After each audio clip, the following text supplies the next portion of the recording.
Hello everyone, before we start make sure to like and subscribe to the channel and hit like button. Mike Rodriguez, the Phantom trucker, had been operating long-haul trucks for more than 15 years. But nothing had prepared him for what transpired. On Highway 50 in Nevada, in the winter of 2019, he appears to be a slouch. It was 2:30 a.m. when what began as a normal cross-country delivery became a nightmare that still plagues him to this day. When Mike first saw the headlights in his rearview mirror on a Tuesday in February, he was transporting a bunch of electronics from California to Mike had been driving this route for years and was accustomed to the loneliness, but something about these headlights felt different. Chicago is taking the lonely section of Highway 50, which locals refer to as the loneliest road in America. The highway cuts through the heart of Nevada's desolate landscape, where you can drive 4 hours without seeing another soul. The lights were positioned unusually high, suggesting another large rig, but they were so bright that they nearly blinded him when they caught his mirrors. For the next 20 miles, the mysterious truck kept the same distance behind him, neither gaining nor falling back. They looked different, as if the vehicle had appeared out of nowhere. Mike attempted to slow down to allow the other driver to pass, but the truck behind him also slowed.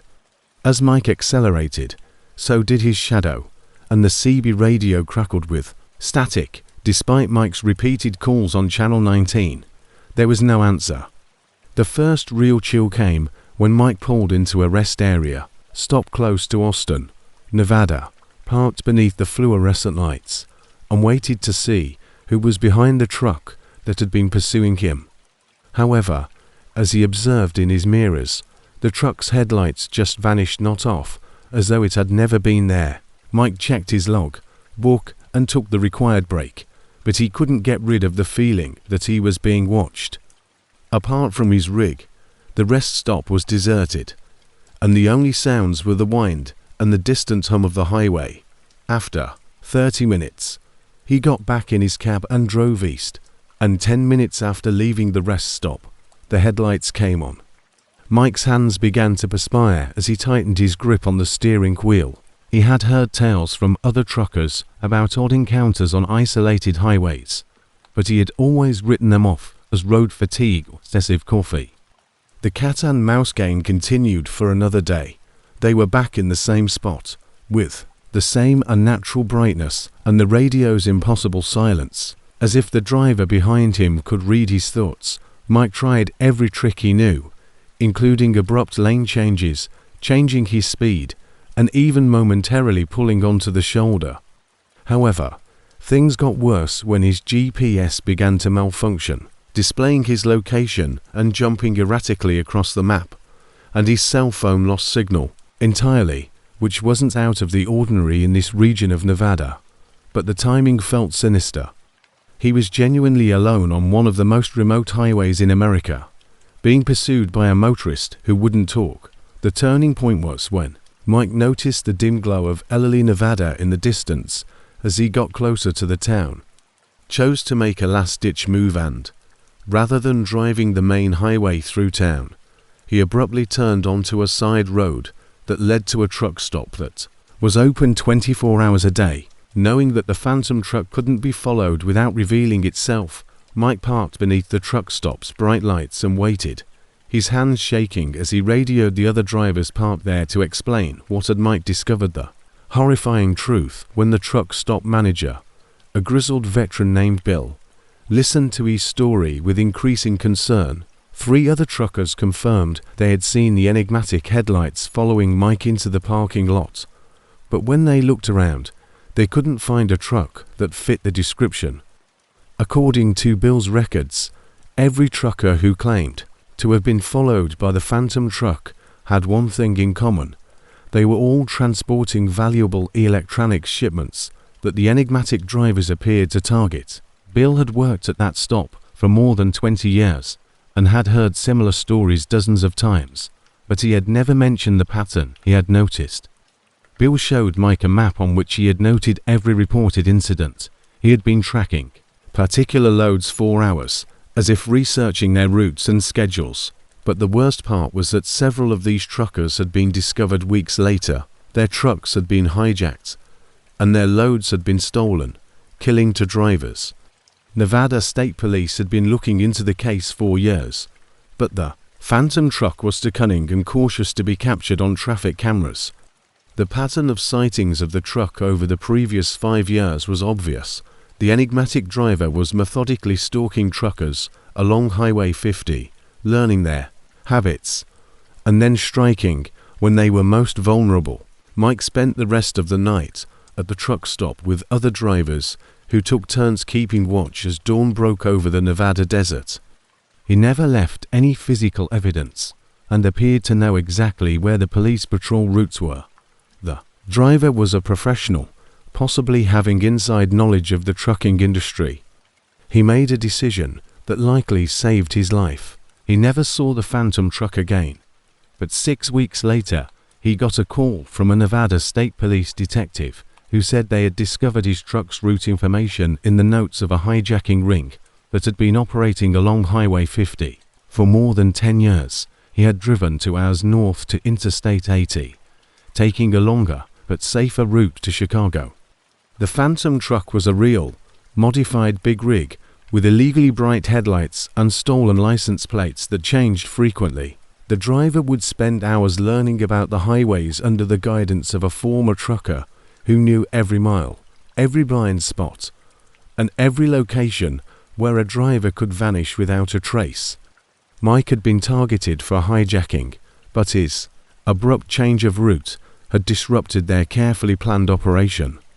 The hijacking ring was eventually dismantled, but not before they had stolen millions of dollars worth of cargo and left a trail of traumatized drivers in their wake. Their patterns and radio frequencies then coordinate with accomplices to steal their loads at predetermined locations. The memory of those ghostly headlights in his mirrors, the deafening silence on the radio, and the sensation of being hunted like prey across the Nevada desert still haunt Mike, who still drives long-distance routes, but has never traveled Highway 50 again. They were killed when they attempted to resist, and dozens more had been terrorized on the most desolate road in America. The case serves as a terrifying reminder that sometimes the most terrifying monsters are human, and the most remote roads can conceal the darkest secrets. He's haunted by the knowledge that predators hunt truckers in the dark on America's most remote highways, transforming the freedom of the open road into a nightmare of fear and paranoia. To the sleepwalkers' highway music after 12 years of long-distance driving across the nation, Danny Walsh believed he understood everything there was to know about sleep deprivation. However, nothing prepared him for what transpired on Interstate 70 through Colorado. It began as a routine drive from Denver to Kansas City in the spring of 2021, during which Danny had been driving for 14 hours straight, exceeding the legal limits of his logbook in order to make a crucial delivery. This encounter would alter his perspective of what the human mind is capable of when pushed to its absolute limits. Around 3 a.m., Danny began to feel sleepy because the load was medical goods that needed to be delivered on time, and the company had warned that any delays could result in fatalities. He did what? On somewhere between Lyman and Burlington. He turned on the radio, rolled down the windows, and pushed through the first warning sign that something was amiss. Danny realized he couldn't recall the previous 10 minutes of driving, but he was suddenly aware of his surroundings again, as if he had woken up from a dream, even though he was still pushing 65 meters. The CB radio was blaring with other drivers' chatter, but their voices sounded far away and distorted. Danny pulled over at the next rest area, his heart thumping, and he had heard about micro-sleep episodes, which are brief periods of time when the brain shuts down even though he had no memory of operating the truck. Danny had never encountered anything like this before, but even though the body was still functioning, he checked his truck carefully, looked over his logbook, and tried to piece together what had happened. Everything appeared normal, but the lost time haunted him. After taking a 30-minute break and drinking 2 cups of coffee, he felt more alert and chose to go on. But an hour later it happened again, this time awakening to. He found himself taking an exit, but he didn't remember getting there. The truck was in the exit lane, perfectly positioned, and the signal was blinking, but Danny didn't remember making the maneuver worse when he looked at the exit sign. He didn't know where he was. His GPS said he was still on course, but the surroundings looked. The third episode was the scariest because he found himself parked at a truck stop he had never seen before with the engine running. The exit led to a small town that wasn't on his route, but somehow he'd driven there without conscious awareness. Dee's hands were shaking as he got back on the interstate, but now he was afraid to stop and continue. However, he was standing outside his cab in the parking lot, and other truckers were looking at him worriedly. When he tried to ask them what had happened, they whispered that they had seen him moving around the lot with his eyes open, but that he was not responding at all to their calls. The most unsettling aspect of Danny's sleepwalking was that his eyes were open the entire time, but when other drivers noticed that he was still driving his truck, they watched him park the rig with mechanical precision, get out, and walk in circles around the parking lot for 20 minutes before abruptly waking up.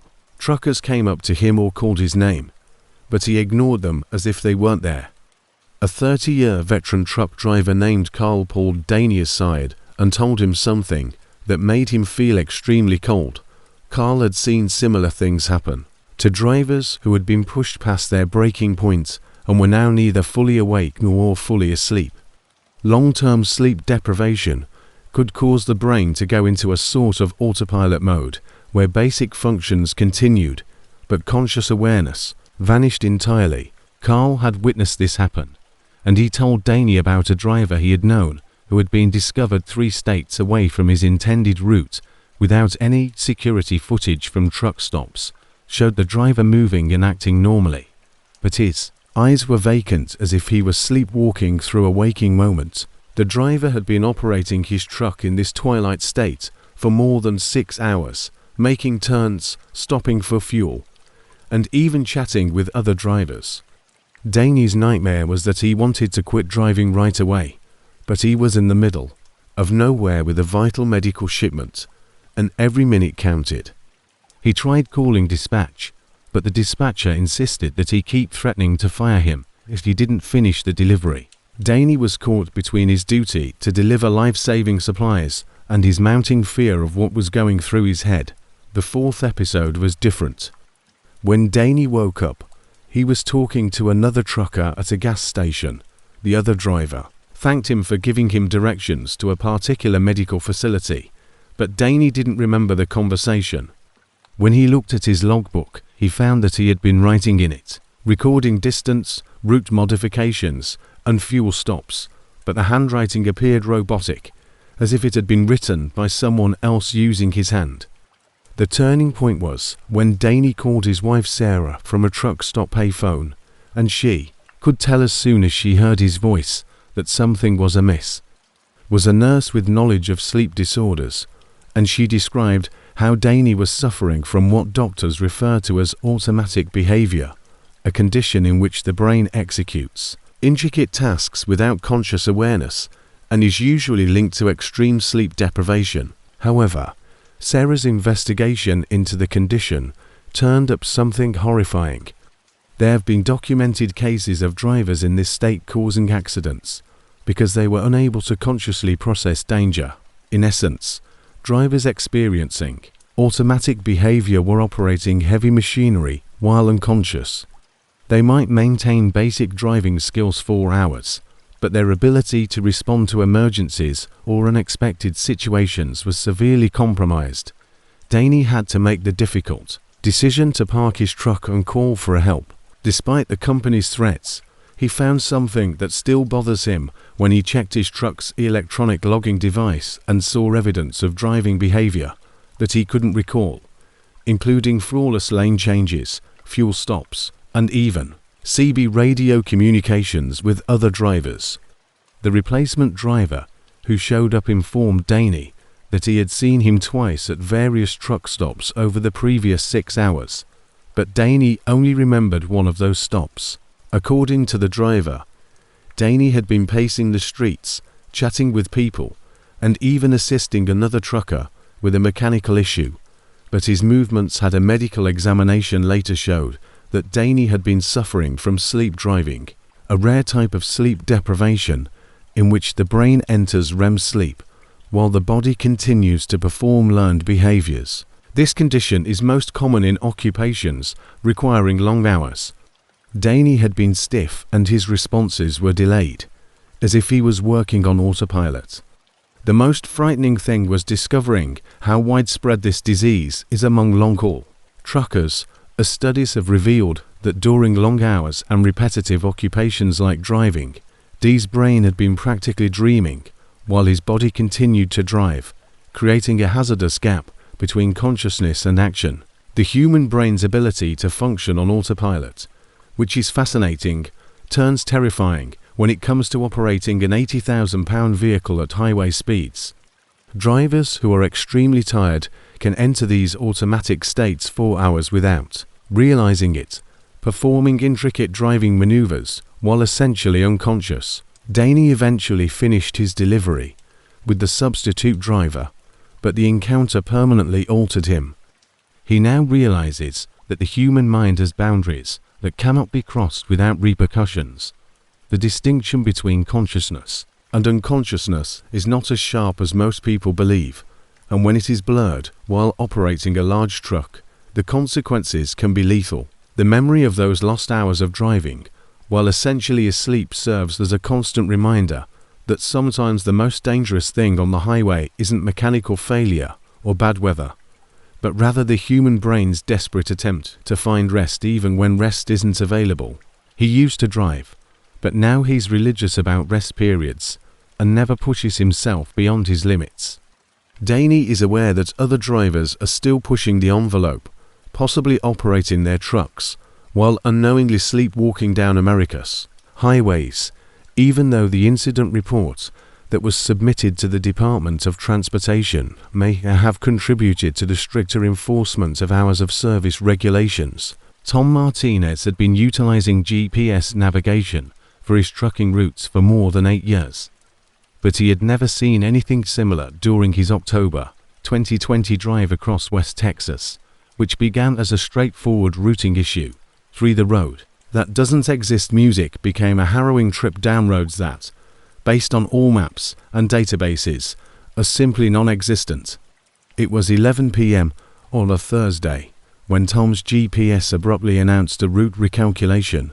He was transporting construction equipment from Houston to Phoenix using his regular route along Interstate 10, but somewhere in the vast emptiness of West Texas, between San Antonio and El Paso, his GPS told him to take an exit he had never seen before.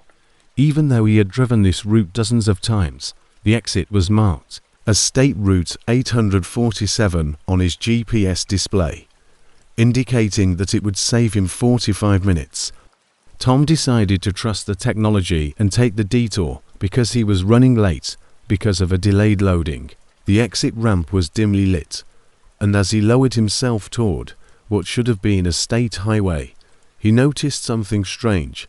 There were no mile markers, no road signs, and no indications of recent construction or maintenance. At first glance, the road appeared normal, with standard lane markings and paved surfaces. After 20 minutes on Route 847, Tom attempted to radio other truckers on his CV, but it felt strange in some way. The pavement appeared older and more worn than it should have been for a state highway. And what was even more unsettling was the total lack of other traffic.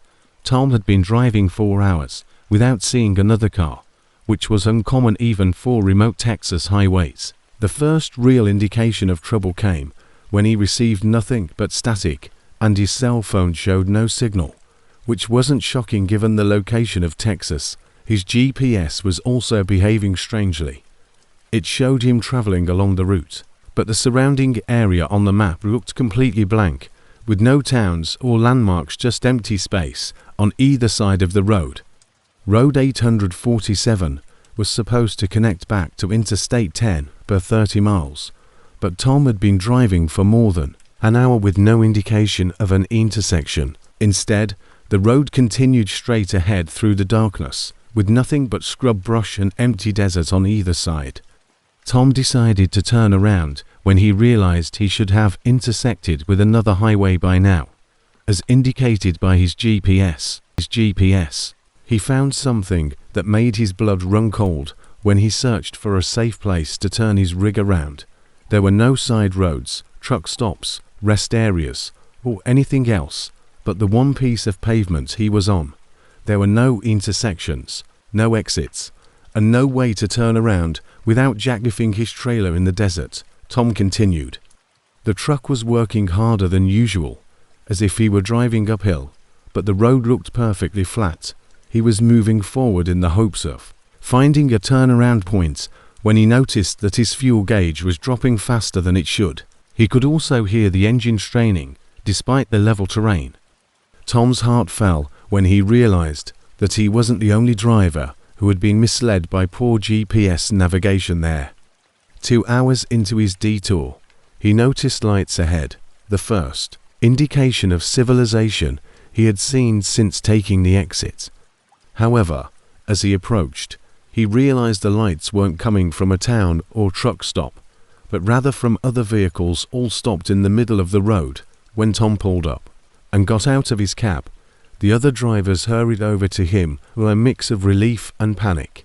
There were 6 cars stopped on the highway, 2 more semi-trucks, 3 cars, and an RV. All of the drivers were standing outside their cars, looking scared and confused. Similar story. Over the course of the last few hours, their GPS systems had all guided them to Route 847 at various times. Some had been driving the road for 3 hours, while others had been doing so for 5. Despite this, none of them was able to turn around, and all of their GPS devices displayed the road continuing endlessly ahead with no. When the drivers checked their GPS readings at crossroads or exits, the most unsettling finding was that each device displayed a different version of Route 847. Tom's device displayed it as a 30-meter shortcut to Interstate 10. Another driver's device showed it as a 45-meter route to Highway 90. And the third driver's device, Sarah Chen, a California software engineer, was driving the RV with her family when her GPS directed them to Route 847.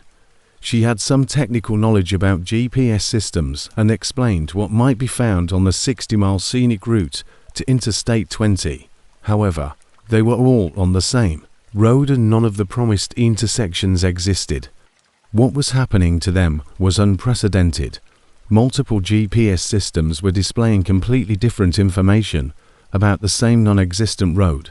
Since GPS devices rely on satellite data and mapping databases, which can contain errors, especially in remote areas, the group decided to keep moving forward in the hopes of finding an intersection or exit. But as they drove in convoy through the night, their circumstances grew more bizarre. The road never changed. There were no hills, curves, or elevation changes, just a continuous straight line across the Texas desert. And their odometers indicated that they had covered more than 100 miles on a road that wasn't. The breakthrough occurred when one of the other truck drivers, Jake Morrison, managed to get a weak cell signal and called his dispatcher. The dispatcher was perplexed by Jake's location report and spent 20 minutes looking for Route 847 on any map or database, concluding that there was no such road in Texas in the area where Jake claimed to be. When the dispatcher used GPS tracking to find Jake's truck, the company's satellite tracking system showed that Jake's truck was sitting motionless at a truck stop in El Paso. But Jake was obviously driving. The area was supposed to be an empty desert with no roads for 50 miles in any direction. Jake had been driving continuously for the last 4 hours down a paved road with 6 other cars, but the tracking system showed no movement. The group's horror increased when they discovered that, despite their GPS devices and tracking systems, they weren't actually there, and that the road they were traveling on wasn't listed in any database. and their vehicles weren't appearing on any tracking systems. They were practically invisible as they drove through a hole in the world's digital mapping as dawn drew near. The drivers were worn out and running low on fuel after more than 6 hours of driving on a road that led nowhere, with no way to turn around or call for assistance. The road ahead was beginning to fade, and at first Tom thought it was a mirage brought on by stress and exhaustion. But as they got closer, it became evident that the pavement was actually disappearing. The road ended abruptly in a wall of desert, scrub, as though it had been cut off during construction, but behind them the road continued to stretch back into the solid, real darkness. All of the car's GPS units abruptly recalibrated at the same time, and their screens flickered. According to their GPS systems, they were now in the middle of a desert with no roads nearby, but they were obviously. Tom tried driving off the road into the desert in desperation, but his truck instantly sank into soft sand.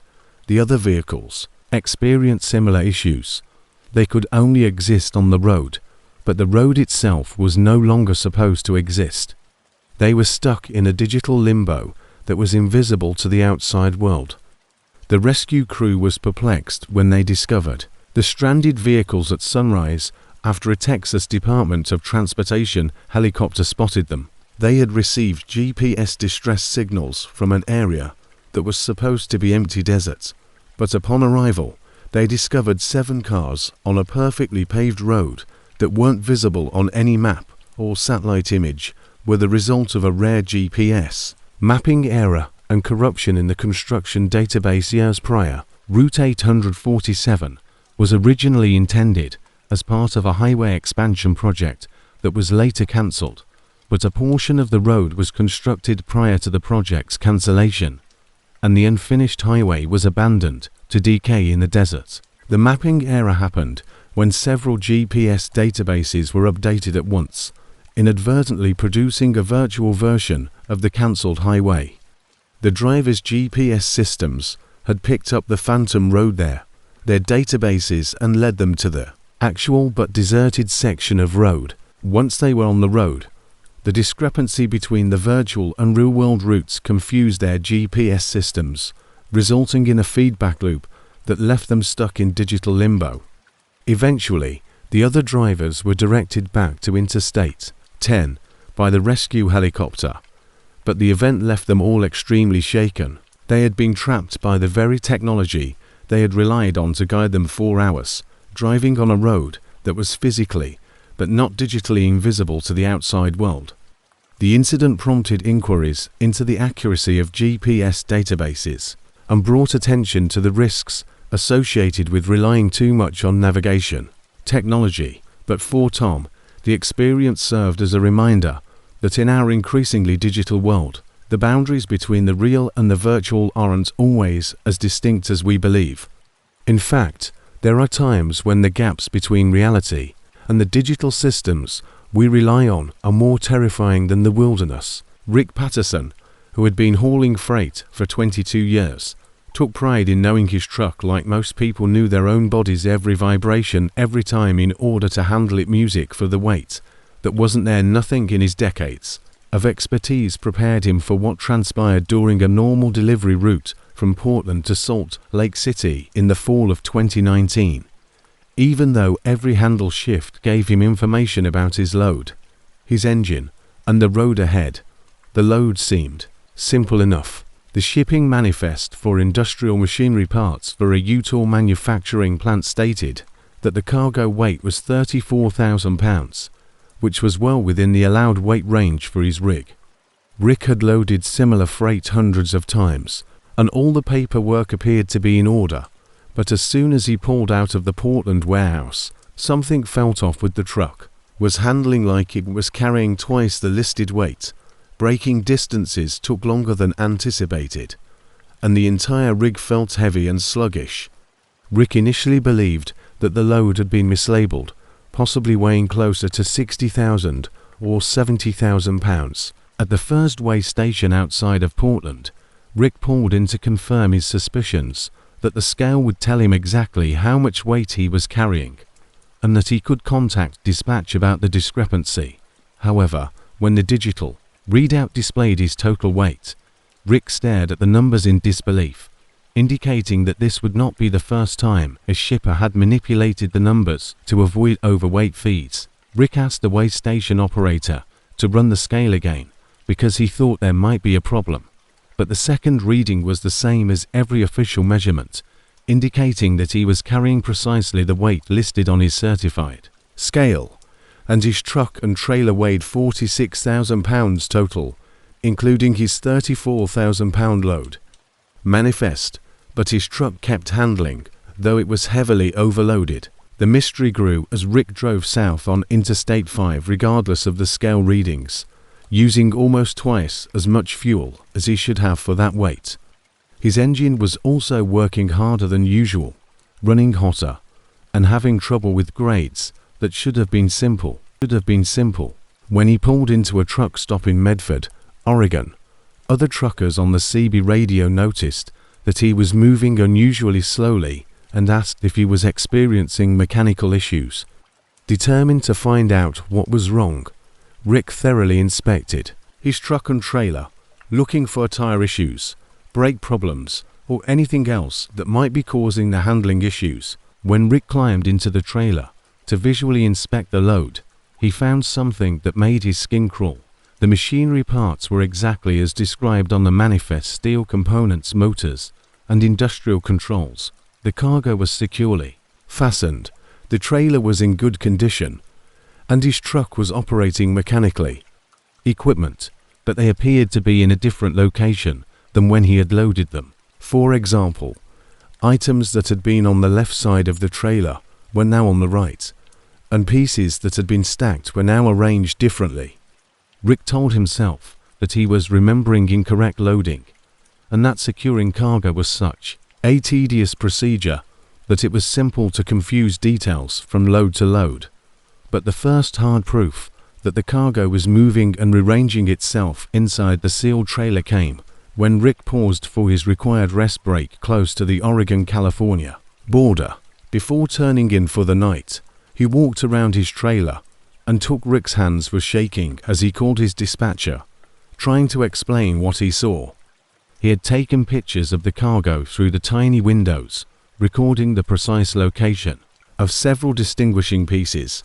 When he woke up 8 hours later and checked again, at least 3 large components had moved to completely different positions. When Rick pulled into a truck stop in Reading, California, the situation escalated. The dispatcher suggested that Rick might be experiencing stress-related hallucinations from too many hours on the road, but Rick knew what he was seeing was real. It sounded crazy even to him. Cargo doesn't move by itself, especially when it's properly secured with chains and straps. Another driver approached him as he was filling up his truck, looking worried. The driver, an experienced hauler named Bill, claimed to have been following Rick for the past hour and to have noticed something unsettling. Rick's trailer had been sagging and swaying visibly, as though it were carrying a massive load, but only occasionally. Bill had seen overloaded trucks before, but he had never seen a load that seemed to come and go. Rick and Bill decided to look into it together, and they opened Rick's trailer and noticed that occasionally the trailer would look normal, but then it would abruptly drop lower on its suspension, as if thousands of pounds of extra weight had materialized inside. Climbed inside to look more closely at the cargo, and what they discovered defied explanation. The machinery parts were all in order, according to the manifest, but the trailer floor had obvious signs of the presence of much heavier objects. The metal floor had indentations and stress marks that the current cargo couldn't have made. The chains and straps used to secure the load were more unsettling because several of them displayed signs of extreme tension, stretching, stress, and wear, as if they had been supporting a lot more weight than what was in the trailer. However, the cargo they were securing couldn't possibly produce that kind of stress, so a Bill with 40 years of trucking experience couldn't have done that. When Rick called the shipping company directly, they insisted that the manifest was accurate. Experience had never seen anything like it. He suggested that Rick might be carrying some sort of classified or experimental cargo that didn't appear on the standard manifest. Military contractors occasionally ship sensitive equipment with false documentation, and the actual weight might be hidden for security reasons. The company had been shipping similar loads for decades without any issues, so they suggested that Rick might be experiencing equipment failure and advised that he have his truck inspected. The breaking point came when Rick was traveling on Interstate 5 through the Siskiyou Mountains, and his truck was nothing special or experimental. The engine was running dangerously hot, and he was barely maintaining 35 mph on a grade that should have been manageable at that point. Rick felt something shift inside the trailer, not the cargo moving, but something heavier, and had to use his hazard lights and pull into the slow lane. The truck abruptly lurched as though a huge weight had been dropped onto the trailer floor. Rick immediately pulled over, his heart racing, and called for emergency help.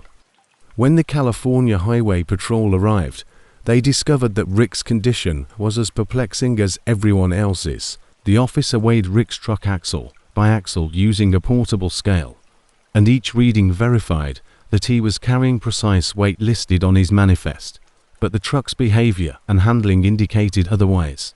The solution came from an unexpected source. A DOT inspector with expertise in cargo inquiry identified Rick's symptoms from a prior case and explained that Rick was probably feeling the effects of what truckers refer to as phantom weight, a known phenomenon in which drivers believe their trucks weigh more than they actually do because of a confluence of physiological and psychological factors. This condition usually arises when drivers are being exposed to excessive stress or with actual overweight loads in the past. The brain starts to predict how a heavier truck will handle, so the driver unconsciously modifies their driving to make the truck feel heavier than it actually is. This results in higher fuel consumption because the driver is using more throttle than is necessary, and the engine runs hotter due to the increased load is putting on it. But the inspector's explanation failed to take into consideration the tangible proof, the moved cargo, the strange straps, and the testimonies of other drivers, and Rick remained certain that something supernatural had happened, that his trailer had been carrying an unexplained or otherworldly weight that was impossible to measure with standard scales. Following a medical examination, it was discovered that Rick had been suffering from severe stress-related symptoms, such as hallucinations and false memories. His brain had been tricking him into believing that his cargo had changed when it hadn't. The stress of long-distance driving, combined with sleep deprivation and isolation, had created a perfect storm of Rick's case. However, sparked an increasing amount of research on the psychological effects of long-haul trucking. Studies have revealed that drivers who travel alone for weeks can experience a variety of perceptual disorders, such as phantom sensations associated with their vehicles. The human brain, when isolated and under Rick, finished delivering to Salt Lake City, but the experience permanently altered him. He now realizes that stress can produce incredibly convincing false realities. The weight he felt in his trailer was something that had nothing to do with physical reality. He still drives despite the fact that it wasn't real to him in any quantifiable way, but he's learned to challenge his own perceptions when they don't line up with objective measurements. The incident serves as a reminder that sometimes the most terrifying experiences aren't brought on by outside forces, but rather by the amazing ability of the human mind to. Transportation psychologists have examined this case as an illustration of how loneliness, stress, and the monotonous nature of long-haul trucking can impact drivers' perceptions of reality. For Rick, his phantom weight was real, and that reality was more terrifying than any external threat he could have encountered on the road. 5. The signal that called back the highway music. Dave Kowalski had been a truck driver for 18 years, but he had never heard anything like the broadcasts that began to come through his CB radio late one night. In March 2020, at 2:15 a.m., a regular trucker conversation in Montana devolved into something that made Dave reevaluate his understanding of radio communication and the rules of physics. The moment Dave heard his own voice over the CB for the first-time speaker, he was using Interstate 94 to transport electronics from Seattle to Chicago through isolated areas of Montana, where there are few cell towers, and CB radios are still the main way for drivers to communicate. Dave had been discussing road conditions with other truckers when he heard something that caused him to apply the brakes. Dave checked his location and found that there was an overpass ahead, but he hadn't transmitted that warning. The voice, coming through channel 19, was unmistakably his own, but it was saying things he had never said. The transmission was crystal clear eastbound, a 94-mile marker, 267. Watch out for black ice under the overpass, who's running my call sign? This is Big Bear, and someone's using my handle, Dave inquired, keying his microphone.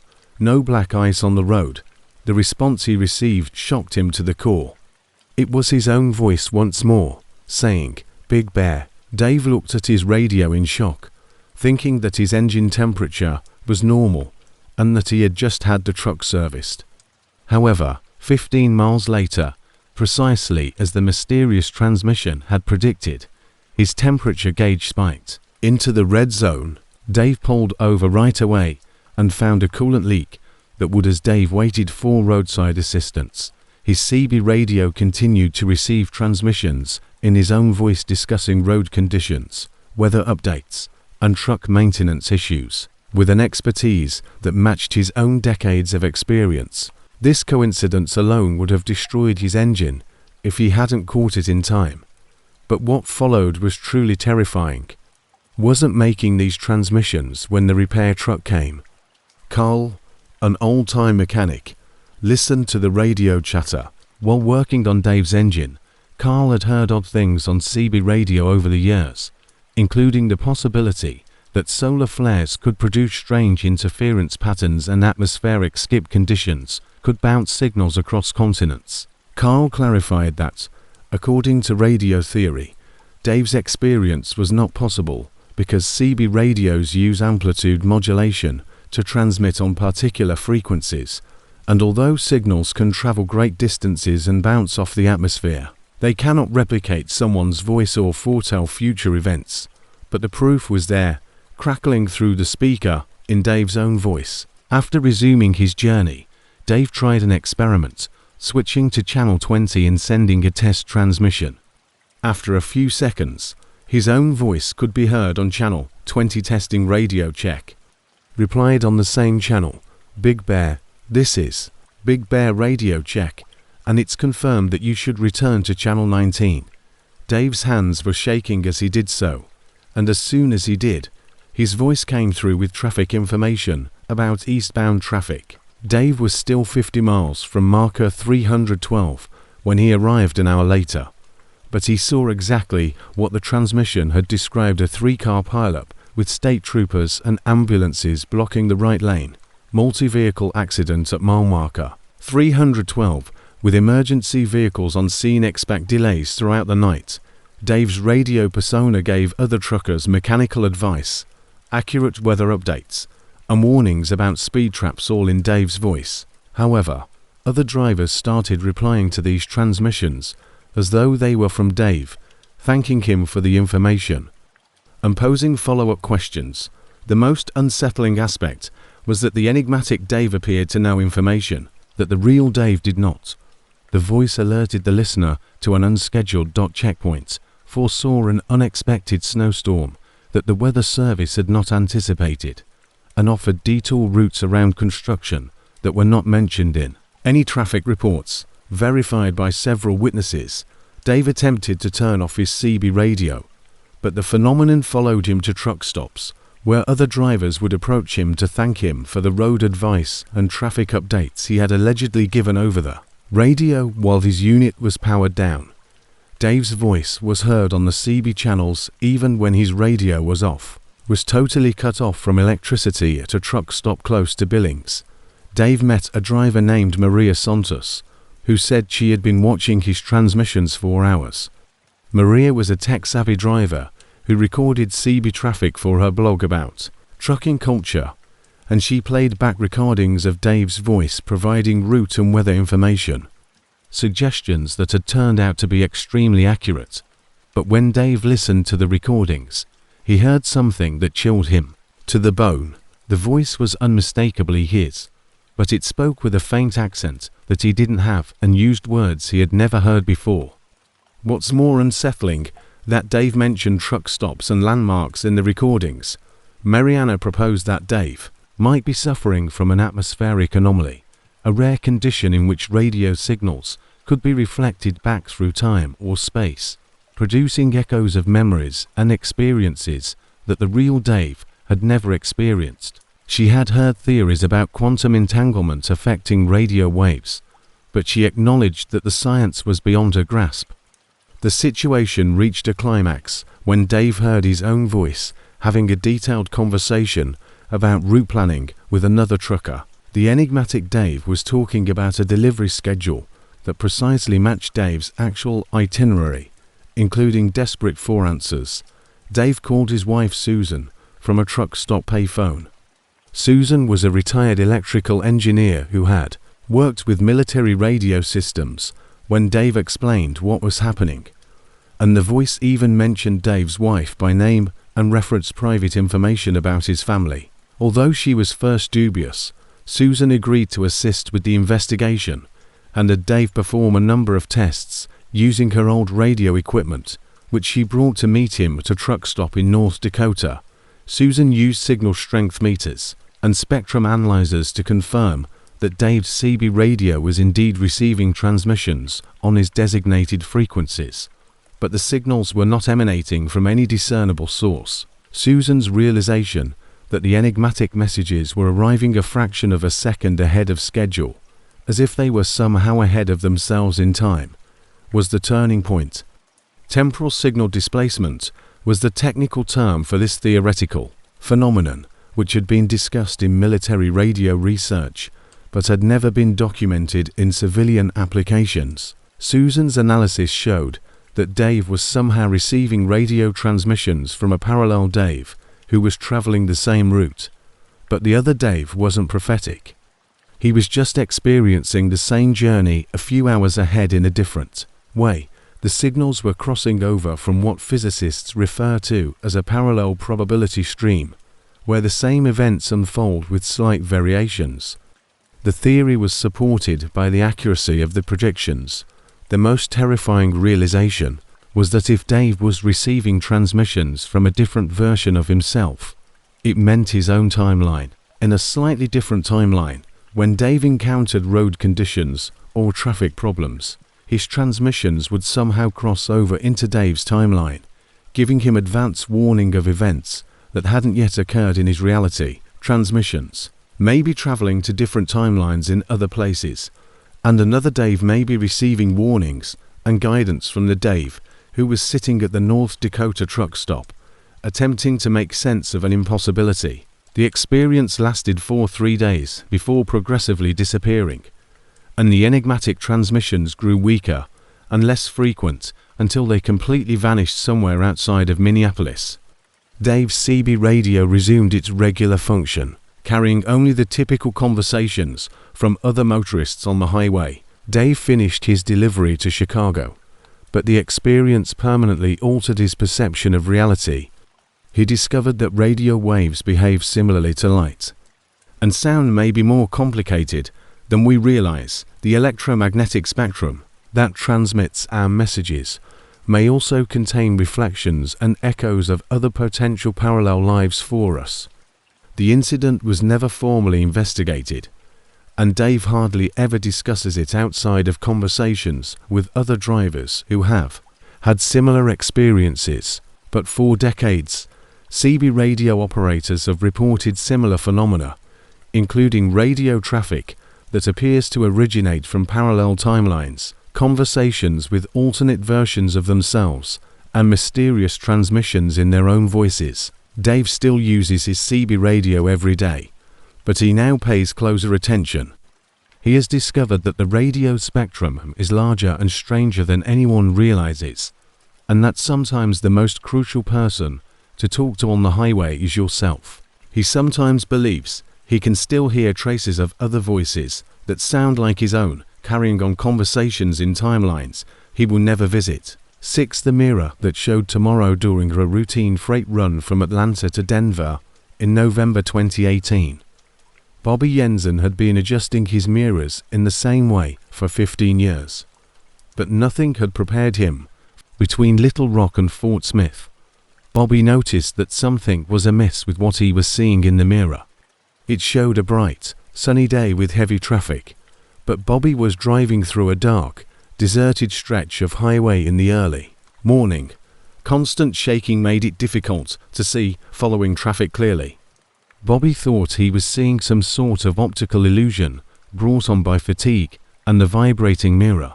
But as he drove on, the reflected road appeared more contemporary, with newer guardrails and different signage. Bobby rubbed his eyes and looked again, but the impossible reflection persisted. The situation worsened when Bobby noticed something in the mirror that caused him to stop right away. A huge pileup of trucks and cars moving in daylight while he was driving through darkness. The vehicles in the mirror were different models, some of which appeared more advanced than anything currently on the road. There was a terrible scene of twisted metal emergency vehicles and what appeared to be fatalities from an accident involving several vehicles, including what appeared to be his own truck. However, when Bobby looked behind him on the highway, there was nothing but empty road.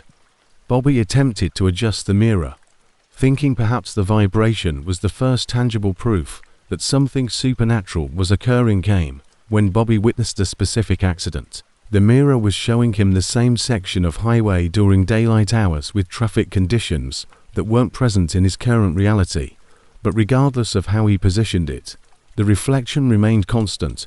Bobby saw the license plate number and the terrified face of the driver in the mirror of a red sedan that was spinning out of control and colliding with the median barrier. 20 minutes later, Bobby saw the same red sedan on the highway, driving normally in the darkness before dawn.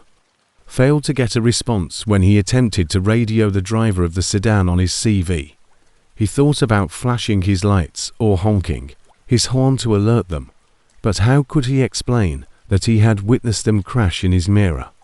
The driver would have assumed he was insane or dangerous. Instead, Bobby remained closely behind the sedan. Looking for Bobby was ready, so he was able to position his truck to block other traffic and radio for emergency assistance before the accident became a serious one. Any indications of trouble were indeed exactly as he had seen in the mirror. The red sedan started to lose control. The driver overcorrected on a slight curve, and the car began spinning toward the median. When Bobby tried to explain how he'd known the accident was going to happen, the state trooper who responded looked at him suspiciously and worriedly. Bobby realized he couldn't tell anyone. The sedan driver was shaken, cut unharmed in the multi-vehicle collision. Bobby's quick thinking saved the day. Without coming across as mentally ill, he carried on with his journey. But now he was continuously observing the passenger side mirror, which displayed a daylight version of his route that was reportedly several hours ahead of his actual progress. The mirror displayed construction zones before he arrived, weather changes before they happened, and traffic conditions that wouldn't develop for hours. It was similar to having a crystal ball that predicted the condition of each mile of highway he would travel. The reflection was constantly roughly 6 to 8 hours ahead of his actual time and location. Bobby used this knowledge to steer clear of traffic bottlenecks, take detours around construction delays, and even avoid his delivery time significantly improved, and he was having some of the best times of his career. But the psychological strain of continuously seeing the future was taking its toll. The most unsettling part was that the mirror occasionally displayed Bobby himself in a severe thunderstorm that the mirror predicted would hit his route in the afternoon. The scenes in the future showed him driving his own truck while following traffic, making turns and lane changes he hadn't yet made. It was like watching a movie of his life, but one that was playing hours before it actually happened. At a truck stop in Oklahoma, Bobby met another driver named Pete, who took notice of his strange behavior. Pete was an experienced truck driver. With when Bobby finally found the courage to explain what was happening, Pete listened without passing judgment because he had 30 years of experience and had heard every weird story the road had to offer. Pete had heard similar stories before from drivers who claimed that their mirrors showed them things that hadn't yet happened. Most truckers wrote these accounts off as hallucinations brought on by exhaustion, but Pete had gathered dozens of such stories over the years. He thought that the repetitive nature of long-distance driving and the electromagnetic fields from power lines could occasionally produce paranormal experiences. However, Pete's explanation failed to explain why Bobby's predictions were accurate, and the following day, Bobby continued to use the information from the mirror to avoid. He helped coordinate traffic flow around accidents that hadn't yet occurred, warned other drivers about potential hazards before they appeared, and even called in reports of disabled vehicles he had seen in the mirror reflection. The tipping point came when Bobby saw something in the mirror that horrified him beyond description: a school bus. The accident would occur the following morning on a section of highway that Bobby would reach in roughly 6 hours. Bobby could see the precise location, the time of day, and the series of events that would culminate in the tragedy thanks to the mirror. Bobby was faced with an impossible decision that he could try to stop the collision, but that would require persuading authorities to act on a vision in his truck's mirror, or he could do nothing and watch the tragedy play out. Bobby knew he could stop it, but he had no credible way to do so, so he decided to take action and called 911 to report a possible traffic hazard at the scene. Bobby claimed to have seen hazardous road conditions where he had witnessed the accident, which could have caused issues for school buses. The dispatcher was initially dubious, but Bobby's thorough knowledge of the area and his professional credentials as a commercial driver gave his report credibility. The following morning, road crews inspected the area Bobby had identified, and the highway was closed for emergency repairs, and the school bus was diverted to a safer road after a major pavement failure was discovered overnight. Bobby never found out if his intervention had prevented the exact accident. The damaged road surface would have been extremely dangerous for any vehicle, especially a school bus full of children. That afternoon, Bobby pulled into a truck stop in Kansas and carefully removed the passenger side mirror from his truck. The reflection instantly returned to normal, showing only the current reality. Bobby had seen an accident in the mirror, but he had acted on the information and possibly saved lives. The moral weight of having advanced knowledge of disasters was too much for him to handle. Bobby had the mirror professionally reinstalled at the truck stop, but it never showed him the future again. The mechanic who worked on it discovered nothing unusual about the mirror or its mounting system. Every technical inspection revealed it was a standard one. Behind him, the strange vibration that had begun the entire experience had stopped, and the mirror mount was no longer loose. Bobby finished his delivery to Denver using a truck mirror with no special qualities, but the experience forever altered his understanding of time and causality. He discovered that the future may not be as set in stone as most people think, and that occasionally the universe offers hints of what lies ahead, either as a warning or as a test of his character. Bobby still wonders about the following: if he could see the future in his mirror, how many other drivers have gone through similar things? How many accidents have been avoided by truckers who saw impending disasters and took action? And most unsettling of all, what would that mean for free will and the nature of time? Bobby continues to drive long-haul trucks, but he now pays more attention to his mirrors, not because he hopes to see the future again, but rather because he knows that there are many mysteries on the highway that science hasn't yet been able to explain. In some cases, the most crucial thing a trucker can do is to follow their gut and act on information that comes from the mirror incident, which they don't fully comprehend, is still one of the most well-documented instances of precognitive experiences among professional drivers, adding to the body of knowledge regarding the psychological and possibly paranormal impacts of long-distance trucking on human perception and consciousness. consciousness. 7. The engine that remembered music. A driver named Marcus Thompson brought the Peterbilt truck into his shop outside of Amarillo, Texas.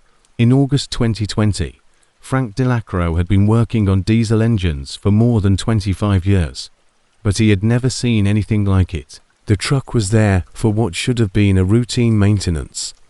The truck was a 2018 Peterbilt 579 with a Cummins X15 engine, a combination Frank had worked on hundreds of times.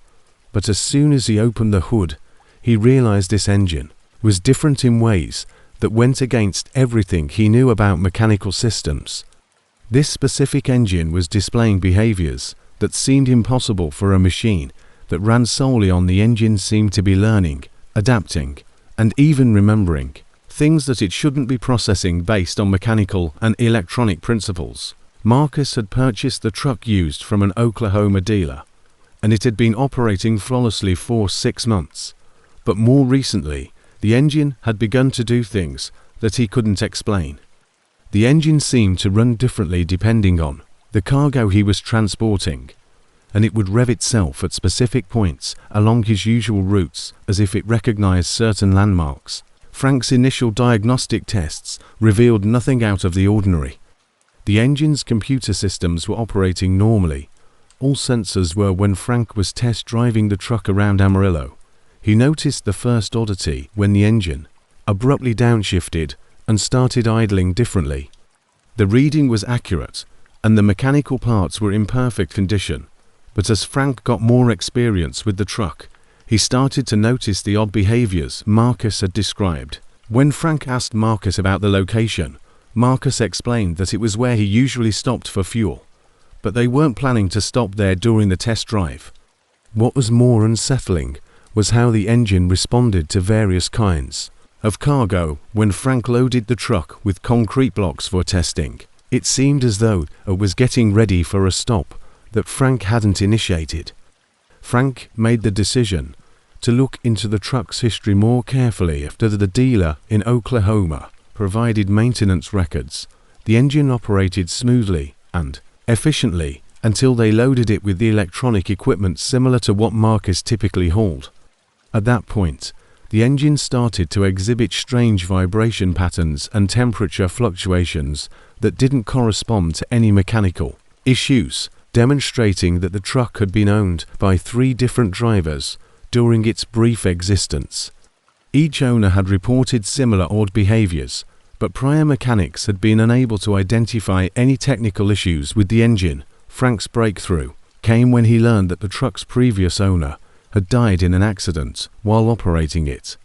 Ray Sullivan, a veteran trucker, had been transporting electronics when his truck jackknifed on I-40 during a Frank discovered that Ray had been driving trucks for more than 30 years and had formed very particular habits and routines. Ray had been thrown from the cab during a thunderstorm and died instantly, but the truck had been fixed and put back into service.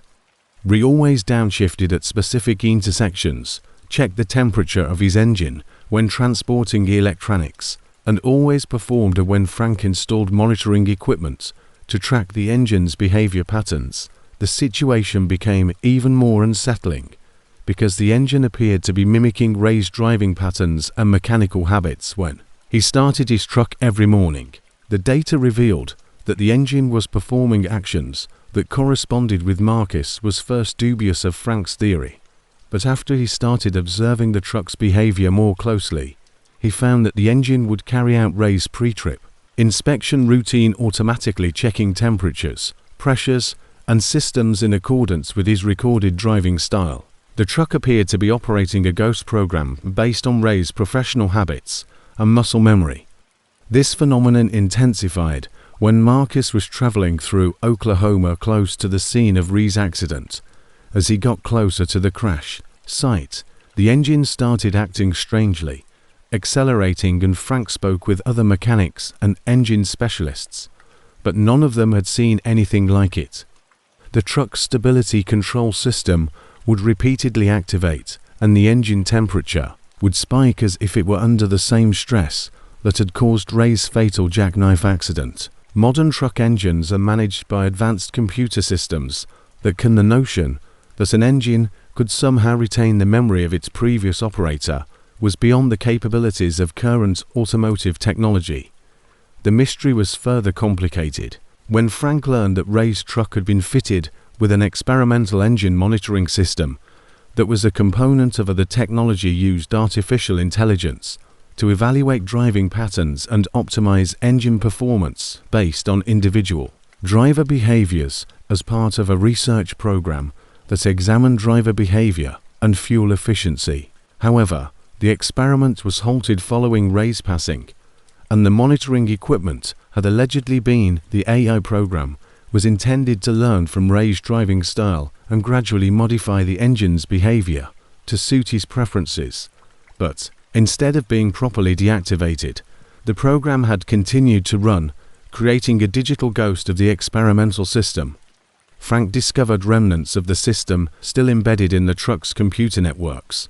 The AI system had become so integrated with the engine management computers that removing it would require reprogramming the entire electronic control system of the truck. But leaving it in place meant Marcus would be operating a truck that was attempting to mimic Ray's driving style. Ray's driving habits were still influencing the truck's behavior. The experimental AI system was actually increasing the truck's fuel efficiency and reducing wear on engine components. Ray had been an exceptionally skilled driver, and the artificial intelligence was perfectly replicating his habits for a purely mechanical perspective. A dead man, including the behaviors that had led to Ray's fatal accident, presented Frank with an ethical dilemma. Although the truck was operating better than it had in the past, Marcus was severely affected psychologically because he was effectively sharing his cab with the digital ghost of Ray Sullivan. Marcus felt as though he was controlling the truck instead of controlling it, as the truck responded to his remembered commands, and he experienced Ray's driving instincts through the behavior of the engine. When Marcus was driving through the same thunderstorm conditions that had killed Ray, the situation reached a crisis point. The truck started to replicate the exact sequence of events that had led to the fatal jackknife, including the same speed, gear selections, and steering inputs that Ray had made in his last moments. Marcus had to battle. Frank decided to completely rewire the truck's computer systems, eliminating any remnants of the experimental AI program, in order to maintain control and prevent a recurrence of Ray's fatal error. This process took 3 days and required specialized equipment to access the deepest levels of the engine management software. But when Frank was done, the truck returned to normal operation, only reacting to Marcus' commands and unaffected by Ray's digital ghost. Marcus noticed the difference right away, as the truck felt like a different vehicle that responded to his own driving style instead of attempting to impose Ray's habits.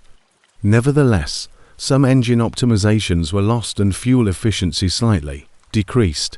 The incident raised troubling questions about the relationship between artificial intelligence and human memory. If computer systems can learn and replicate human behavior patterns so perfectly, what happens to that digital memory? Marcus preferred to have complete control over his own truck rather than share it with artificial intelligence programmed by a deceased man. According to Frank's experience, when a human dies, the AI sometimes keeps running, causing a technological kind of haunting that can affect the real world. Frank kept thorough records of the incident, which have been examined by researchers looking into the psychological and technological effects of AI systems. Marcus continues to drive the truck, but he has learned to be more cautious about the technology that surrounds him on the road. The incident brought to light the possible risks of advanced learning algorithms that become too closely integrated with human operators, especially when those systems continue to function after the human operator is gone. Modern trucks are filled with. Frank continues to work on trucks, but he's grown more conscious of the intricate relationship between human drivers and the increasingly sophisticated machines they operate.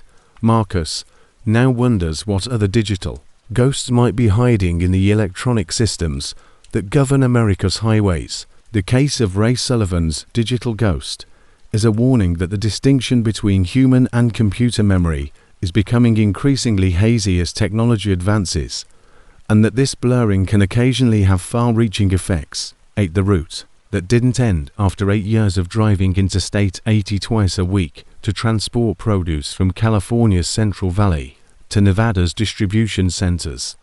Eddie Morales believed he knew every mile of the route between Sacramento and Reno like the back of his hand. He could drive through mountain passes and desert areas with his eyes closed, but in January 2021, something happened that caused him to wonder if he actually knew the highway at all, or if it began on a Tuesday morning when Eddie left Sacramento with a load of fresh vegetables, headed for a grocery chain warehouse in Reno. The weather was clear, traffic was light, and Eddie was traveling quickly through the foothills of the Sierra Nevada. He had made this exact change, run 847 times by his count, and he anticipated arriving in Reno in fully 4 hours as usual. However, as Eddie ascended the mountains on Interstate 80, he started to notice that familiar landmarks were showing up out of order. The Dollar Rest area appeared before the Immigrant Gap exit, which should have come after the Cisco Grove Rest area. There were minor differences that Eddie originally attributed to weariness or inattention, but when he checked his GPS, it showed that he was traveling properly down Interstate 80 toward Reno, and his mileage matched the lake overlook that is often visible from the northbound lanes on his right rather than his left. His travel time and the anticipated distance were both on time, but the scenery outside his windshield didn't match his memories of the road. Rock formations were visible, exit ramps were positioned oddly, and even the mountain shapes seemed slightly off. The first significant difference occurred when Eddie had traveled the correct distance from Sacramento to what should have been the Nevada state line based on his GPS and odometer, but there was no "Welcome to Nevada" sign, no state line markers, and no change in the style of highway construction that usually indicates crossing state boundaries. Instead, the road continued through more mountainous terrain that appeared more unfamiliar. Eddie pulled over at what looked to be a rest area, but when he looked at his atlas, which he still had with him as a backup to his GPS, he saw that there was no rest area marked there. The facility appeared to be official, with the right signage and upkeep, but his map showed that he was in the middle of a wilderness area where there shouldn't be any rest stops or other truckers at rest stops. When Eddie asked them about the route, they described exits and landmarks that he had never seen, and when he described familiar features of Interstate 80, they looked at him bewildered. While they were discussing normal road conditions and delivery schedules, the area seemed normal. Eddie called his dispatcher from the rest area payphone, but the conversation only made him more worried because, according to the company's tracking system, Eddie's truck was traveling normally along Interstate 80 and was expected to arrive in Reno. However, when Eddie explained where he was and the landmarks he saw, the dispatcher was unable to match them to any known features along the route. So, Eddie kept driving toward the desert terrain that should have emerged after crossing the Sierra Nevada was replaced by more mountains, deeper forests, and terrain that didn't match any part of Nevada that Eddie knew. As the hours went by, the landscape grew more bizarre. Eddie's fuel gauge was dropping at the typical rate, and his engine was operating normally, but the mile markers along the outs, if the highway were bending back on itself in unfathomable ways. He had passed markers 150 and 140 before arriving at marker 180. The breaking point was when Eddie noticed a road sign that prompted him to stop right away. The green highway sign read Reno is 45 miles away, but Eddie had been driving for more than 6 hours and, based on his calculations, should have arrived there 2 hours earlier. He had driven almost 400 meters on a route that should have only been 140 miles long. Eddie attempted to call his wife, Maria, but was unable to get a cell signal even though he was in an area that had always had good coverage, and other drivers were talking on his CB radio about routes and destinations that Eddie didn't recognize. When he tried to interrupt them to ask for directions, the other drivers didn't seem to be able to hear him, and as night fell, Eddie realized he was stuck in some sort of geographical oddity. The highway went on forever, with signs indicating that Reno was always only a few dozen miles away, but he never seemed to get any closer. The same kinds of mountains, forests, and desert terrain were repeated in subtle variations, but they were arranged in slightly different configurations. Every time Eddie thought he recognized a landmark, he tried. Eddie was under a great deal of psychological stress as he turned around at what appeared to be a highway maintenance crossover, but the road behind him different from the one he had just traveled. Landmarks that he had passed an hour earlier were gone, replaced by land that looked familiar but incorrect, like a photograph that had been subtly altered. Eddie pulled into the endless highway, where he had been driving for more than 8 hours on a route that should have taken 4, burning through fuel and driving time, while showing no signs of progress toward his destination.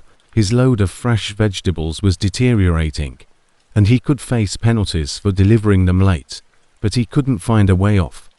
There was a truck stop restaurant as another rest area that he was positive hadn't existed during his prior visit to the same area. Eddie chose to go inside to seek assistance and try to figure out what was wrong with him. The restaurant appeared normal, but the patrons were all truckers who were talking about the same issue Eddie was having. They had all been traveling familiar routes when the highways became unnecessarily lengthy, with destinations that were always out of reach. Some drivers reported that they had been driving 4 days in an attempt to finish deliveries that should have taken hours. One older driver, Walt, explained that he had been attempting to drive from Phoenix to Los Angeles for 3 days. The trip should have taken 6 hours, but Walt kept running into highways that went on forever. His truck was running low on fuel, his load was spoiling, and his dispatcher had reported him missing. The group of trapped drivers had come up with theories about what was happening, with some concluding that they had driven into some sort of geographic anomaly, a place where normal. The most unsettling theory came from a driver named Sarah, who had been researching similar incidents on trucking forums. Sarah claimed that the rules of distance and direction didn't apply, and that other people believed they were having a mass hallucination brought on by highway hypnosis or some other atmospheric phenomenon. For decades, there had been sporadic accounts of drivers getting stuck on seemingly endless highway routes without ever arriving at their destinations. Most of these reports were written off as driver fatigue or navigational errors, but Sarah had documented dozens of cases with strikingly similar details to her own. According to research, certain highways may physically stretch beyond their mapped lengths under particular atmospheric or electromagnetic conditions, trapping drivers in loops of terrain that repeated with slight variations. This phenomenon appeared to affect both the electronic navigation systems and physical landmarks. Eddie stayed overnight at the rest stop, but in the morning, he made the desperate decision to completely abandon the interstate and return to Sacramento via surface roads rather than continuing toward the elusive Reno. This plan proved effective as soon as Eddie turned off Interstate 80 onto a state highway. The scenery returned to normal, and his GPS started displaying accurate travel times and distances. Eddie arrived in Sacramento 8 hours late, carrying a ruined load of vegetables, and his dispatcher was understanding but perplexed. The company's tracking data revealed, after learning that Eddie's truck had driven a 140-meter route for 14 hours without any noticeable stops or mechanical issues, the incident was ultimately determined to be a navigation error, and Eddie was not punished for the delayed delivery. However, Eddie never drove that particular route again, always using different highways between Sacramento and Reno, that under the correct circumstances, even the most familiar roads could turn strange and dangerous. Researchers looking into psychological phenomena related to highways documented Eddie's case and discovered that his experience fit a pattern of reports involving incidents of geographical displacement where familiar routes seem to change length or configuration in ways that are not explained by typical navigation errors. This phenomenon may be linked to electromagnetic interference or highway hypnosis, or even gravitational anomalies that can impact both electronic navigation systems and human perception. However, for Eddie, the explanation was less important. Eddie still drives long distances, but he's learned to trust his gut when a familiar road feels off. Sometimes the most dangerous thing about driving is the realization that a road you think you know can turn into a trap that keeps you driving forever, always promising that your destination is just a little bit further ahead. Music 9. The load that weighed nothing in his 19 years as a truck driver. Jerry Blackwood had transported every kind of freight imaginable. He said that the risk of the road itself refusing to let you go where you're going is more dangerous than mechanical failure or bad weather. The shipping containers that Jerry picked up from a research facility outside of Albuquerque, New Mexico, in September 2019 were unlike anything he had ever seen in his long-haul trucking career. What began as a routine specialized transport, Job turned into a nightmare that tested Jerry's knowledge of gravity, physics, and the fundamental laws that determine how things behave in the real world. 3 sealed containers were being transported from the Sondia by a broker who specialized in scientific and medical transport, the type of high-paying, no questions asked deliveries that skilled drivers fought for. The paperwork for the shipment, from the National Laboratories Complex to a research facility in Colorado Springs, stated that it was experimental materials totaling 45,000 pounds, requiring special handling and climate control. Jerry had previously transported classified materials and was aware of the security procedures he had to sign. Several non-disclosure agreements were subjected to a background investigation and given detailed instructions regarding handling protocols and route restrictions. The containers were ordinary shipping containers with extra environmental controls and tamper evidence seals, but as soon as they were placed on Jerry's trailer, something felt off. Even though the manifest indicated, Jerry thought that the loading crew had made a mistake and forgotten to actually place the 45,000 pounds of cargo inside the containers. But when he called the shipping supervisor to report the disparity, the trailer felt weightless and responded to steering inputs and road conditions as if there was nothing behind the cap. The supervisor suggested that Jerry might be having handling problems because the cargo was specialized and was intended to have unusual physical properties. Even though the loading paperwork verified that all 3 containers had been loaded and secured correctly, Jerry was instructed to proceed with the delivery and report any issues to the emergency contact number provided. As Jerry's truck accelerated faster than it should have with a full load, climbed hills without straining, and required less braking force when slowing down. The trailer's suspension system showed no compression, as if the containers were not exerting any downward force on the chassis. This weightless feeling persisted as Jerry drove north on Interstate 25 through New Mexico. The certified scales at the station it visited supported his suspicions. When Jerry's truck was empty, its cab chassis and trailer combined weighed exactly what it should have, but the scale operator ran the measurement twice, certain that there was a malfunction in the equipment, but both readings were the same. The weigh station supervisor threatened to impound the truck until the weight discrepancy could be resolved, but Jerry's shipping documents and security clearances persuaded them to allow him to proceed with instructions to report to the weigh station. Jerry was in an impossible situation because his paperwork showed 45,000 pounds of cargo, but every physical measurement showed his trailer was empty. The handling qualities became even more strange as Jerry drove on the next available scale. In crosswinds that should have forced a heavy trailer around Jerry's rig, it stayed perfectly stable while moving downhill, where a loaded truck would gather speed and need continual.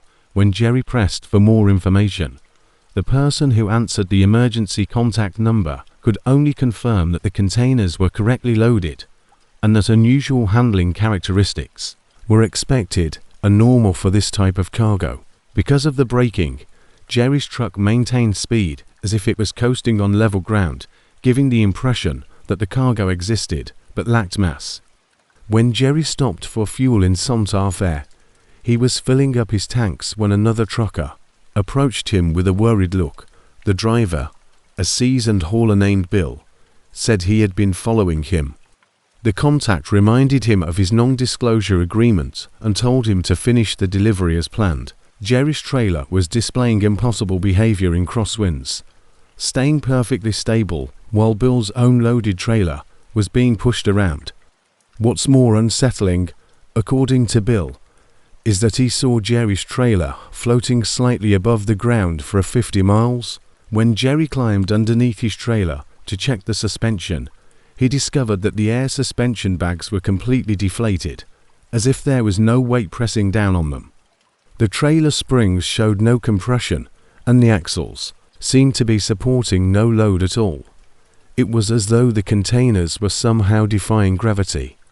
When Jerry pressed his hand against the container walls, they felt oddly insubstantial, as if they were made of some material. However, the containers were clearly visible and securely fastened to the trailer bed bill, which allowed Jerry to examine them more closely. They looked solid and real, with the correct serial numbers and security seals. That had mass, but no weight. The temperature control units were functioning normally, and the containers displayed all the indications that they contained real cargo. Jerry decided to proceed with the delivery, but he took thorough notes and took pictures of everything. As he drove through Colorado, the feeling of weightlessness grew stronger. Several truckers reported seeing Jerry's trailer bouncing or floating in ways that defied normal physics, and some drivers claimed to see air underneath Jerry's trailer axles, as if the entire weight of the truck was supported by helium or some other lighter-than-air material. This phenomenon caught the attention of other drivers on the CB radio. The electronic systems of Jerry's truck were acting strangely, and the cargo was somehow being negated. The onboard computer that tracked the weight distribution and cargo load was displaying error messages, making it impossible to determine the appropriate braking distances or fuel consumption because the trailer weight readings did not match the truck's actual weight. Jerry was led to a dedicated loading dock where the containers were unloaded by technicians wearing protective gear. The unloading procedure validated Jerry's suspicions that the containers required no special handling. The delivery location in Colorado Springs was a plain research facility with high security and no external signage. A project supervisor thanked Jerry for the successful delivery and gave him a completion certificate and his payment. When Jerry inquired about the peculiarities of the cargo, the supervisor clarified that he had been transporting negative mass materials. The heavy equipment was able to move with ease on air cushions, as if they weighed nothing. The supervisor disclosed experimental materials that were designed to have mass without weight or, in certain situations, to truly defy gravity. Research into strange matter had been conducted at Sondia National Laboratories, encompassing efforts to produce materials with adverse gravitational effects. Jerry had transported containers that held little samples of these substances suspended in specialized confinement, areas that kept them from having a significant impact on their surroundings. Jerry discovered that he'd been chosen for the transfer because to his outstanding security clearance and safety record, but also because it was necessary for researchers to test the behavior of their experimental materials during actual transportation. In essence, Jerry's truck served as a mobile lab to investigate how anti-gravity materials affected. The consequences of commercial vehicle performance were astounding. Jerry had been inadvertently delivering substances that could have violated basic physics laws, potentially transform space exploration, energy generation, and transportation. However, it took years for the experts to figure out how to safely control or contain these compounds. Jerry needed to go through a psychological and medical assessment, making sure that his exposure to the unusual materials hadn't created any negative consequences. That the researchers were very curious about Jerry's own feelings during the journey. as a human interpretation of weightless cargo gave them useful information for their current research. Jerry was not allowed to talk about the incident in public because it was secret, but the experience left him having a deep awareness that there are possibilities in the universe that transcend ordinary experience. Scientists are working with materials and forces that challenge everything we know someplace in covert labs. Believe we are aware of the fact that Jerry still drives a specialized transport channels, but no other position involving experimental materials has ever been given. To him, the recollection of transporting weightless freight serves as a reminder that the lines separating science from science fiction are not as obvious as most people think, yet the instance has influenced current studies into anti-gravity effects and exotic matter, but the majority of the effort is yet Jerry's meticulous records of his truck's operation when transporting weightless goods have been classified, supplied useful real-world information to physicists researching the practical. Jerry's experience with negative mass material applications was a glimmer toward a day when the basic forces governing our world may be just as controllable as any technology, but it also emphasized the risks of collaborating with forces we don't completely comprehend and the accountability that comes with being given resources that have the potential to transform the planet or music destroy it. 10. I forgot the time the truck stopped. Despite her 12 years of long-distance driving experience, Lisa Chen had never encountered anything similar. During a typical run in April 2020, at the Chrome Horse truck stop in Bakersfield, California, what began as a straightforward gas stop escalated into a nightmare that tested Lisa's understanding of time. Furthermore, Lisa was actually transporting fresh vegetables from Salinas to Phoenix, which made enjoying the Central Valley of California on Interstate 5. The time was 11:30 p.m. when she arrived at the Chrome Horse truck stop, a place she had visited numerous times over the years. But as she parked her trailer and the truck stopped, something felt different. Appeared just as she remembered, but the atmosphere felt as though everything had been frozen in time. The first indication of trouble was when Lisa looked at her watch and saw that it was 11:45 p.m. on the dashboard of her truck. However, it was 10:30 p.m. on the digital clock that could be seen through the truck stop window. At first glance, even the clothes worn by others had 1990s inspired styles that made the labels appear outdated. When Lisa came up to the counter, the patrons seemed to be from a different time period. Petrol. The clerk appeared perplexed by her payment card and clarified that their Lisa checked the fuel prices when the card reader was momentarily broken. She was astonished to find diesel advertised for $185 on the pump display per gallon, an amount she attempted to pay that hadn't been seen in more than 15 years. The shopkeeper looked suspiciously at Lisa's $20 bills while using cash, remarking that the Lisa chose to have a fast supper at the restaurant because the design was different from what she was used to seeing, was written by hand on a chalkboard, with pricing that were unaffordable. While she was eating, she started talking to Carl, another truck driver, about the conditions of the road that didn't. Carl suggested utilizing paper logbooks rather than computerized ones, which makes sense.